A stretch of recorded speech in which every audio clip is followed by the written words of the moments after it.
Une Europe qui marche, une Europe nouvelle, une Europe qui progresse, une Europe qui innove. Bonjour et bienvenue à bord du Louftibus européen, la revue de presse de Radio MNE, presque en direct du Parlement européen. Nous sommes le 9 juin 2022 et on commence avec le média Cory qui nous raconte sur Slate que un chaos punk menace l'Allemagne. En effet, vous avez peut-être entendu parler du billet à 9 €.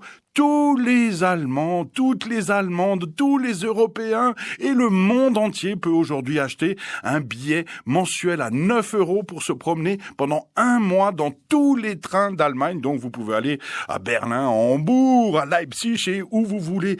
Eh bien, des punks en ont profité, ou les méchants, et ils sont allés en vacances chez les bourgeois, chez l'Aix-en-Provence, chez le Deauville allemand, nous raconte le média Slate. Et donc voilà quoi, la coalition gouvernementale est peut-être en danger puisque ce billet qui sera renouvelé pour juillet et août, donc il y aura 3 mois à 9 € par mois pour se promener partout, eh bien peut-être que ça devient dangereux. D'ailleurs, la coalition gouvernementale allemande menée par Olaf Scholz et avec ses amis du SPD, des libéraux et des Verts a également mis un arrêt à un mythe incroyable, la vitesse illimitée sur les autoroutes en Allemagne. Comment imaginer qu'on ose toucher à ce symbole Mercedes, BMW, grosse berline?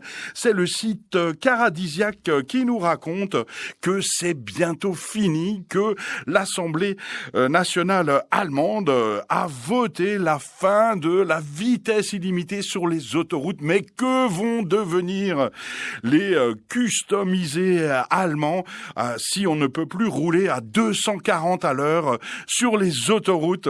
Que va-t-il se passer? Est-ce que les élus vont survivre à cette fin? À suivre attentivement. Retour au Parlement européen avec Le Monde qui nous dit que le chargeur universel est enfin né. Enfin, en tout cas, on l'attend pour 2024.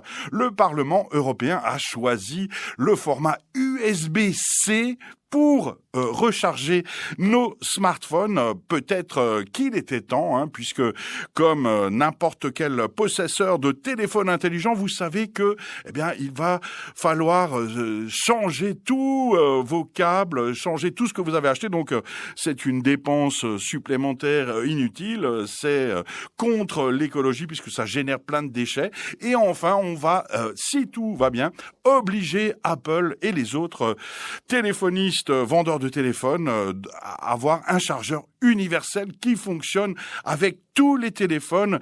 Un nouveau bras de fer à imaginer très bientôt entre les institutions européennes et les fabricants de téléphones états-uniens, coréens, chinois, etc. En 2014, des singes ont été forcés à respirer la fumée émise par un véhicule. Honte, ça fait un scandale. La fin des explosions thermiques, c'est un autre vote historique du Parlement européen. En 2035, on ne pourra plus en Europe fabriquer de voitures à moteur à explosion, pour éviter, puisqu'une voiture, la durée de vie moyenne d'une voiture est estimée à 15 ans.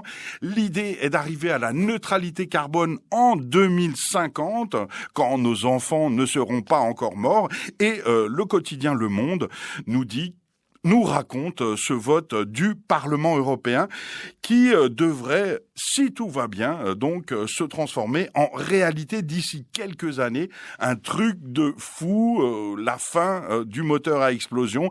Évidemment, tous les constructeurs automobiles sont vent debout contre cette mesure, tellement ils aiment le carbone, le CO2 et ces autres gaz qui sortent de tous les côtés de nos voitures.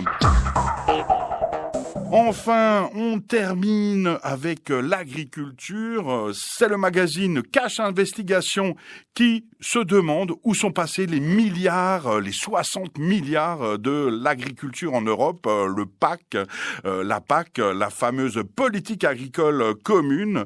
L'eurodéputé Jérémy Deserle, que nous recevions en ce mois de juin 2022, qui n'avait pas vu Cash Investigation, mais déjà, il en voulait beaucoup à la journaliste Élise Lucet, sans avoir vu ce documentaire, à charge, selon lui, contre les agriculteurs productivistes. Donc, filez tous sur France.tv pour découvrir ce Cash Investigation qui visite les coulisses de la PAC, le plus gros budget de l'Union européenne. Voilà, c'était la revue de presse européenne du Louftibus. À bientôt pour de nouvelles aventures. Une Europe qui marche, une Europe nouvelle, une Europe qui progresse, une Europe qui innove.